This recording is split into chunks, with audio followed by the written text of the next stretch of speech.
इदम श्री सद्गुरुवे नमः। जन्म शताब्दी पुस्तक माला 94। अवतार की आंधी फिजा बदल देती है, डे 19। परम पूज्य गुरुदेव वंदे माँ का असीम प्रेम, और उनका असीम प्रेम अब हम अनुभव कर सकते हैं। क्यों? गुरुदेव ने हमें एक दैवीय बात बता दी। गुरुदेव ने कहा, जब भी कोई ग्रंथ पढ़ो, जब भी कोई पुस्तक पढ़ो, जब भी कोई स्वाध्याय करो, तो उस देवता का आवाहन कर लो, जी उस लेखक का आवाहन कर लो। और गुरुदेव तो लेखक है ही नहीं, गुरुदेव तो युग दृष्टा है, युग ऋषि है। गुरुदेव ने एक दैवीय जीवन जिया। माता जी स्वयं माँ दुर्गा है, माँ पार्वती है, तो जो हमारे भीतर की सारी विभत्सता को खत्म करने की शक्ति और क्षमता रखती है।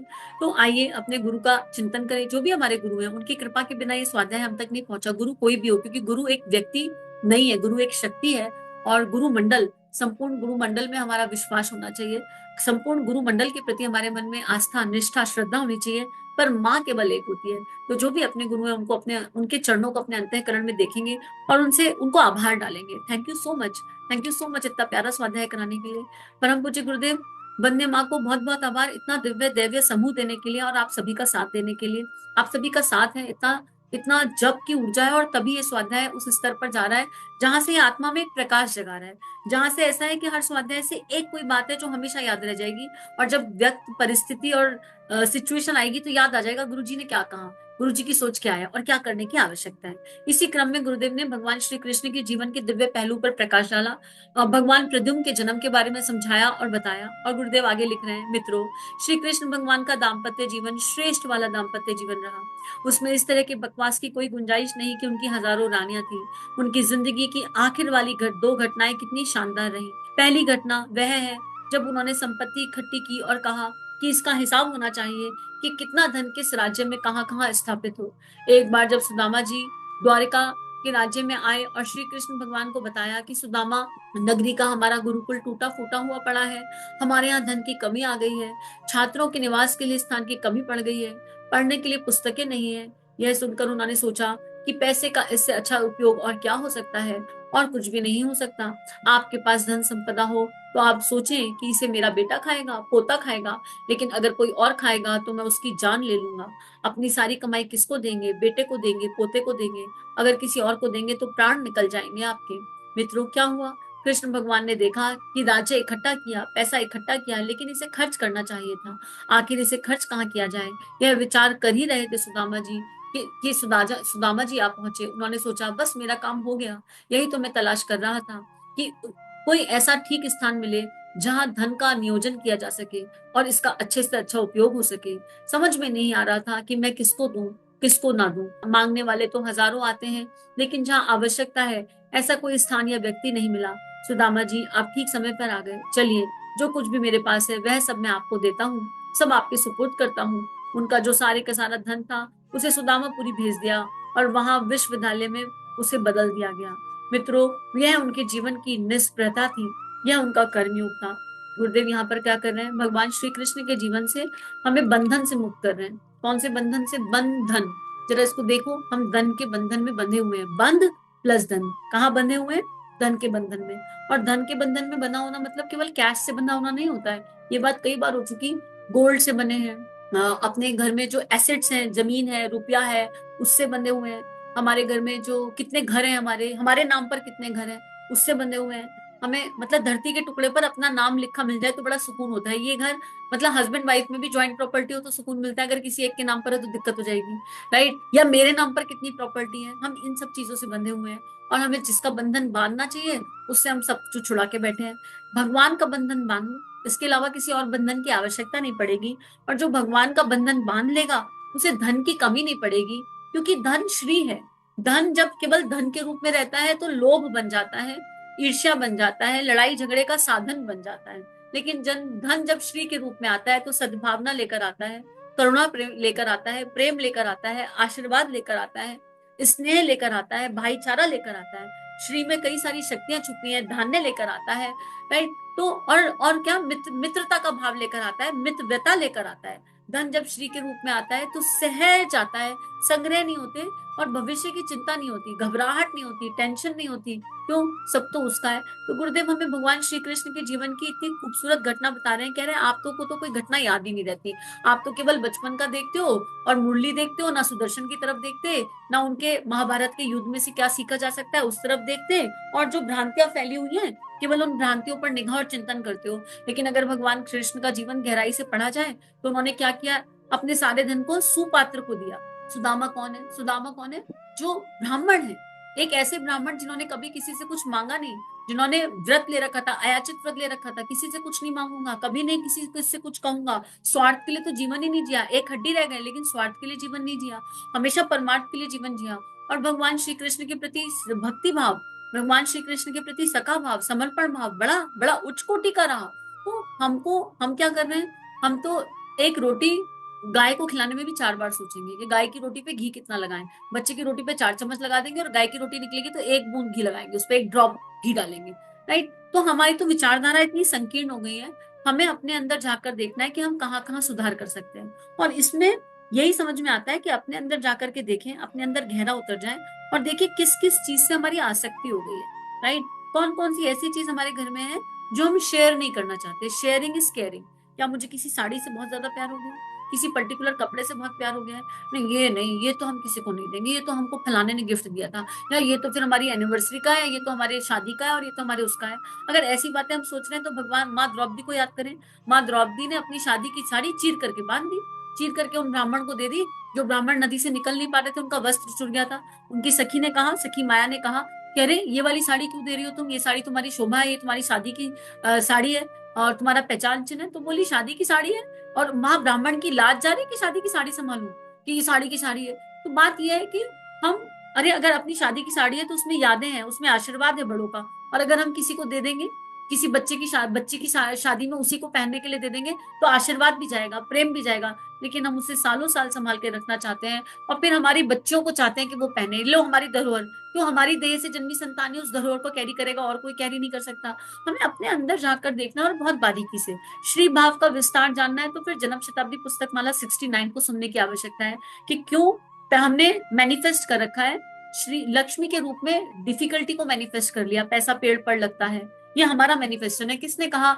और पैसा कमाना बड़ा मुश्किल है, हम बच्चों से भी ये कहते हैं, हड्डे पेल कर पैसा कमाया जाता है। और हमने इस एनर्जी को डिफिकल्ट कर लिया। लेकिन गुरुदेव जहां से लिखते हैं वो कहते हैं, बेटा पैसा सबसे सरल चीज है, सबसे आसान चीज है, बाएं हाथ का खेल है मेरा। और जो लोग मेरे पास पैसा पैसा पैसा करते हुए आते हैं ना, मैं उनसे पल्ला ढुलाने के लिए उन्हें दे भी देता हूँ, भाई जाओ तुम मेरा पीछा छोड़ो और मैं उन लोगों के साथ काम करूं, उन लोगों पर ऊर्जा लगाऊं जो पैसा त्याग करके मेरे पास आते। हम लोग भगवान के पास जाते हैं पैसा मांगने के लिए, रुपया मांगने के लिए, नौकरियां मांगने के लिए। लेकिन कोई विरला ही ऐसा होगा जो पैसा त्याग करके भगवान के पास जाता है, ईश्वर के पास उनकी शरण में आकर के बैठता है। तो वही गुरुदेव कह रहे हैं कि हमारे अंदर है ये जज्बा। हमने तो पहले अपने बच्चे की पढ़ाई, अपने नाती पोतों की पढ़ाई, वो सब दिखाई देने लगती है। और चाहे तो कंट्रीब्यूट कर सकते हैं, बहुत मुश्किल काम नहीं है ये कंट्रीब्यूशन। लेकिन जब हम कंट्रीब्यूट करते हैं तो हम दानी बन जाते हैं, ये भी बड़ी एक डिफिकल्टी है। हम सहयोगी आत्मा नहीं बनते, हम कंट्रीब्यूटिंग एनर्जी नहीं बनते, हम दाता बन जाते हैं। अभी भगवान ने अपना बिल भेजा ना किसी दिन, तो पता चल जाएगा दाता कौन है। भगवान ने आज तक बिल नहीं भेजा किसी चीज का, लेकिन जिस दिन भगवान ने अपने बिल रिलीज किए, हमारी हमारी जितनी भी धन संपत्ति है सब उस बिलों को चुकाने के लिए खत्म हो जाएगी। जिसके पास जितना है ना, वो चुकाते चुकाते हम मर जाएंगे, पर भगवान का बिल नहीं चुका पाएंगे कभी। तो हमें सहयोगी आत्मा बनना है, कॉन्ट्रीब्यूटिंग एनर्जी बनना है। हमें दाता भाव से, दानी भाव से मुक्त होना है। दान उसमें ना अहम बहुत ज्यादा हो जाता है, उसमें हम इतनी जल्दी गिवर बन जाते हैं। हम गिवर कैसे हो सकते हैं? हम केवल रिसीवर हैं। हम भगवान से केवल पा ही रहे हैं, हम पंच तत्वों से केवल पा ही रहे हैं। हमें ये समझने की आवश्यकता है, हम गिवर और डूअर एनर्जी में जैसे ही चले जाते हैं वैसे ही हमारा दिया गया दान व्यर्थ हो जाता है, क्योंकि वो पुण्य या पाप की श्रेणी में चला जाता है। वो कहीं ना कहीं ऐसा हो जाता है कि हमने पुण्य कमाने के लिए किया। अभी कोई भगवान ना करे किसी के बच्चों को कोई तकलीफ हो जाए और पंडित कहे कि तुला दान करा दो, तो बच्चा 100 किलो का भी होगा ना तो हम 100 किलो का तुला दान करा करके आएंगे। लेकिन क्या ये वाकई में दान हुआ? हम तो अपने बच्चे की ग्रह उतार रहे थे, हम तो पुण्य कमा रहे थे, तुला दान करके हमारे बच्चे का ये फायदा हो जाएगा, इसलिए हम तुला दान करा रहे हैं। और वैसे कोई हमसे कह दे कि किसी अनाथ आश्रम में 100 किलो चावल दे आओ, तो हम बड़ा विचार करेंगे, हिसाब किताब लगाएंगे इस महीने हो पाएगा कि नहीं। और फिर चावल की क्वालिटी वो कभी नहीं देंगे जो हमारे घर में खाई जा रही है। अपने घर में जो चावल खाया जा रहा है, अरे अनाथ आश्रम में देना है ना तो सस्ता वाला दे दो। हम दुकानदार से सीधा जाके कहेंगे, भैया 100 किलो चावल दे दो, कौन सा वाला देना है? हाँ अनाथ आश्रम में देना, सस्ता वाला कौन सा होता है? ये कौन सी सोच है? जो अपने घर में खाया जा रहा है वो नहीं दे सकते क्यों? अपने घर में तो खाते हैं बासमती, 100 किलो, 100 रुपए किलो वाला, 150 रुपए किलो वाला। अब 100, 150, 200 रुपए किलो वाला चावल उठा करके देंगे तो कैसे हो जाएगा? बहुत बारीक बारीक बातें हैं जिन्हें हमारे अलावा कोई जान नहीं सकता, कोई समझ नहीं सकता। हम ही को अपने अंतःकरण में देखना होगा पल पल अपने। और इसका एक ही तरीका है, हर पल अपने एक्शंस पर चेक लगाना, हर पल अपने कर्म पर चेक लगाना कि इस कर्म के पीछे की इंटेंशन क्या है, इस कर्म के पीछे की इंटेंसिटी क्या है। बिल्कुल नेत्र बंद करके, गायत्री मंत्र करके जब हम दृष्टा भाव में अपने गुरु को पुकारेंगे और शरणागत होकर के देखने का प्रयास करेंगे, तो हमें हमारे भीतर का वो कलयुग साफ साफ नजर आ जाएगा। और गुरु कृपा इतनी है कि कलयुग एक बार नजर आ जाए तो उसको हाथ जोड़ो और कहो, देखो ये मेरे गुरु का प्रकाश है, ये सतयुगी प्रकाश है, ये महाकाल का प्रकाश है, और तुम्हारा यहाँ कोई स्थान नहीं है, तो तुम अपने लोक को लौट जाओ। और एक एक करके हम इन एनर्जीज पर काम कर सकते हैं। हम बार बार नहीं कर सकते, एक साथ सब पर नहीं कर सकते, लेकिन प्रेम और पैसा एक साथ नहीं चल सकते। और भगवान की दुनिया में मात्र प्रेम है, मात्र सद्भावना है, मात्र करुणा है, मात्र संवेदना है। हाँ, श्री श्री चल सकती है एक साथ, प्रेम और श्री एक साथ चल सकते हैं, क्योंकि श्री राधा है, श्री गायत्री है, क्योंकि श्री में देने का भाव, श्री में सहयोग का भाव, श्री में आत्मीयता का भाव, श्री इतनी दिव्य दिव्य ऊर्जा है, एक शक्ति है श्री। 5 शक्तियां हैं, उसमें फाइनेंशियल पावर को हिंदी में धन की शक्ति नहीं कहा जाता, श्री की शक्ति कहा जाता है। तो मित्रों, एक संकल्प अपने अंतःकरण में उठाएं कि श्री भाव को गहराई से समझेंगे, जानेंगे, ब्लेस करना सीखेंगे। कैसे करना है उसके लिए जन्म शताब्दी पुस्तक माला 69 उठा लीजिए। 69 पेरेंटिंग सीरीज है, उसको सुनेंगे तो और गहरा से समझ में आएगा। और मैनिफेस्टेशंस को ठीक करेंगे, और जैसे हम ये ठीक करेंगे मैनिफेस्टेशन, हमारे जीवन में अगर कोई पैसे को लेकर परेशानी है, समय नहीं लगेगा दूर होते हुए, लेकिन मुझे इसलिए नहीं करना कि मेरी पैसे की परेशानी दूर हो जाए। मेरे व्यक्तित्व में निखार आ जाएगा, भावनाओं में निखार आ जाएगा, सोच में निखार आ जाएगा, ऊर्जा में निखार आ जाएगा। और तब हम समझ पाएंगे कि गुरुदेव की इस लेखनी का अर्थ क्या है, कि आवश्यकताएं कम करें और परिस्थितियों से तालमेल बिठाएं। इसका अर्थ क्या है, वो अपनी रोटी मिल बांट करके खाएं, इसकी गहराई क्या है, हमें वो अनुभव में आने लगेगा। और दूसरा, अगर अब ये बात ही आ जाती है कि हम कहते हैं कि हम तो डूअर भाव से कुछ नहीं कर रहे, कहाँ है कर्ता भाव, हम नहीं कर रहे हैं, सब तो गुरुदेव ही कराते हैं। इस एनर्जी को और ट्रांसफॉर्म किया जा सकता है और बेहतर किया जा सकता है कि जहां पर प्रेम होता है ना, वहां बड़ा मैजिक हो जाता है। आप अपना कोई रिश्ता याद करो जहां पर आपको प्रेम है, तो प्रेम में एक्सप्रेशन ऑफ लव होता है ना, प्रेम में एक्सप्रेशन ऑफ लव है। हमारे घर में कोई बच्चा आया, हम बड़ा प्यार करते हैं, मान लो भाई की बेटी आ गई, बहन की बेटी आ गई, भाई का बेटा आया है, या कोई रिश्तेदार आया है और जिससे हम प्रेम करते हैं, तो एक्सप्रेशन ऑफ लव में क्या करते हैं, लोड या बोझ वाला नहीं, जहाँ जेन्युइन एक्सप्रेशन ऑफ लव होता है। अच्छा तुझे क्या दिला दूं, तेरे लिए क्या ले आऊं, बड़ा मन कर रहा है तुझे कुछ देने का, तो क्या कुछ कुछ बना करके खिलाते हैं, अलग अलग तरीके से कार्ड बनाएंगे, या कुछ लेकर के आएंगे, या कोई गिफ्ट देंगे, प्रेम। अच्छा फिर कहेंगे, अच्छा प्रेम है, मैं माँ हूं ना, मैं बहन हूं ना, मेरा अधिकार बनता है ना। बिल्कुल बिना लोड के जब हम ये एनर्जी ट्रांसफर करते हैं, इसको हम लोग समझ पा रहे होंगे। ये प्रेम, जो प्रेम की ऊर्जा से निकल करके आ रही है, एक एनर्जी से लोड की ऊर्जा से निकल कर आती है। अब ये रिश्तेदार आया तो इसे लिफाफा पकड़ाना पड़ेगा, उसकी बात नहीं, आउट ऑफ लव जो निकल करके आती है। हम सबने उस एनर्जी को लिया भी है और दिया भी है, तुम समझ पा रहे होंगे। ऐसे ही भगवान के प्रति भी हमारा एक्सप्रेशन ऑफ लव जा सकता है। भगवान के प्रति एक्सप्रेशन ऑफ लव है अनुष्ठान, साधना, तपस्या। भारत माता की जय।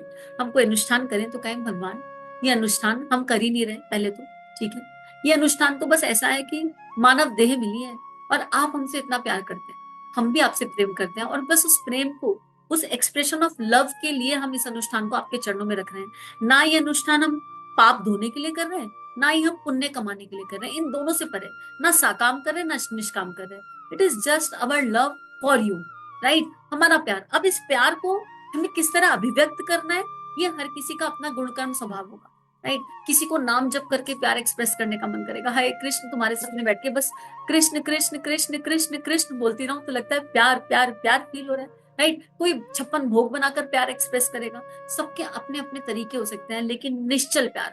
और फिर वो प्यार, वो प्रेम, भगवान के प्रति ये प्रेम अगर भारत माता के प्रति प्रेम में कन्वर्ट नहीं हो रहा है, तो फिर चेक करने की आवश्यकता है कि गड़बड़ का है। भगवान के प्रति ये प्रेम धीरे धीरे वसुदेव कुटुंबकम की एनर्जी में कन्वर्ट अपने आप होगा, क्योंकि हम उस दैव्य सत्ता से जुड़ गए ना, हम राम से जुड़ गए, हम कृष्ण से जुड़ गए, हम महाकाल से जुड़ गए, हम उन आत्माओं से, उन दैव्य चेतनाओं से जुड़ गए, जिनसे जुड़ करके जो उनका गुण है वो तो हमारे भीतर आएगा ही ना। और उनका गुण तो एक ही है, भगवान श्री कृष्ण क्यों आए, महान भारत की स्थापना के लिए। भगवान राम क्यों आए, राम राज्य की स्थापना के लिए। परम पूज्य गुरुदेव ने क्या कहा, Shanti Kunj gate number 5 entry great. Entry कहाँ से होती है, तिरंगे झंडे से होती है। आंख उठाकर देखना, कभी इतना बड़ा तिरंगा लगा हुआ है। वो क्या कहते हैं गुरुदेव, क्या कहते हैं, अखंड भारत। गुरुदेव क्या कहते हैं, राष्ट्र जागरण, राष्ट्र जागरण की बात करते हैं। तो ये ऑटोमेटिक शनय शनय धीरे धीरे ये प्रेम अपने आप ट्रांसफॉर्म हो जाएगा। लेकिन हम पहले एक्सप्रेशन ऑफ लव को समझे तो सही, कि हमारा भगवान के प्रति एक्सप्रेशन ऑफ लव क्या है। तो न सकाम अनुष्ठान न निष्काम, फिर हम सारा तपस्या भी करेंगे, अनुष्ठान भी करेंगे, उपासना भी करेंगे, आराधना भी करेंगे। जैसे ये मानव देह है, आंखों का काम देखना है और सहज है, ऐसे ही मानव देह मिली है तो उपासना साधना आराधना सहज है और मानव जीवन का नैष्ठिक कर्तव्य कर्म है, just for love. I love you my dear God, बस इतना। आप मुझसे इतना प्यार करते हैं, हम भी आपसे प्यार करते हैं। और इस प्यार को हम कैसे आपको बताएं? हाँ, 9 दिन का अनुष्ठान करके बताते हैं। हम आपको जताने के लिए नहीं, जस्ट ऐसे ही कहने के लिए, हर मंत्र के साथ ये कहने के लिए, आई लव यू, भारत माता की जय। हमारा अपना रिश्ता हमारे ईश्वर से जो भी है उसको उस तरह व्यक्त किया जा सकता है। आज का भाव यही गुरु चरणों में अर्पित समर्पित करते हैं। आशा है सबके भीतर वो प्रेम की तरंगे जाग गई होंगी और सबके सबके चेहरे पर एक खूबसूरत मुस्कुराहट, प्रेम की मुस्कुराहट बड़ी दिव्य होती है, बड़ी अलग सी होती है और वो ट्रैवल कर रही होगी। स्माइल विद लव, इस स्माइल को, इस मुस्कुराहट को हमेशा कैरी करना। इसी मुस्कुराहट की बात गुरुदेव ने की है। जब गुरुदेव कह रहे हैं हंसते रहना, इस स्वाध्याय के, इस पुस्तक के स्टार्टिंग में गुरुदेव ने कहा हंसते रहना, हमेशा हंसाते रहना, गुरुदेव इसी मुस्कुराहट की बात कर रहे हैं। और ये मुस्कुराहट हमारे अंतःकरण में एक बार जग जाए तो ये अनंत काल तक स्थिर हो सकती है। इसमें ठहाके नहीं आते, लेकिन आत्मा नृत्य करती है, इसी को रास कहते हैं। इसमें बाहर के ठहाके नहीं आते, लेकिन अंतरात्मा, ऐसा ऐसा सुकून होता है कि एक भजन चल जाए और भजन पर अश्रु आ जाते हैं। इसी मुस्कुराहट की बात गुरुदेव ने करी थी। और मित्रों, ये कहा था ना कि महाकाल हमें इस पुस्तक के स्वाध्याय के पूर्ण होने तक उस आनंद, उस मुस्कुराहट तक लेकर के जाएंगे जिसकी वो बात कर रहे हैं, और वो आज प्रकट हो गया। तो सभी हंसते रहिए, मुस्कुराते रहिए और भगवान के प्रति अपने प्रेम को एक्सप्रेस करते रहिए। जो भी एक्सप्रेशन आपका है, भगवान उसे प्रेम से स्वीकार करेंगे। इदम श्री सद्गुरुवे नमः। 21वीं सदी उज्जवल भविष्य, जन जन में देवत्व का जागरण, आत्म सुधार, समाज की सबसे बड़ी सेवा, अपना दीपक आप बनो। जी हाँ, ये सारी बातें हमें सिखाई आचार्य पंडित श्री राम शर्मा ने। परम पूज्य गुरुदेव की लेखनी ने इस जीवन को एक नई राह दी, आनंद दिया और अब उनकी लेखनी को जन जन तक ले जाना, यही मात्र एक उद्देश्य है। इसमें आपकी सहायता की आवश्यकता। आइए इस लेखनी को विश्वव्यापी बनाएं, जन जन तक इसको लेकर जाएं। चैनल को लाइक कीजिए, सब्सक्राइब कीजिए और सभी से शेयर कीजिए। इदम श्री सद्गुरुवे नमः।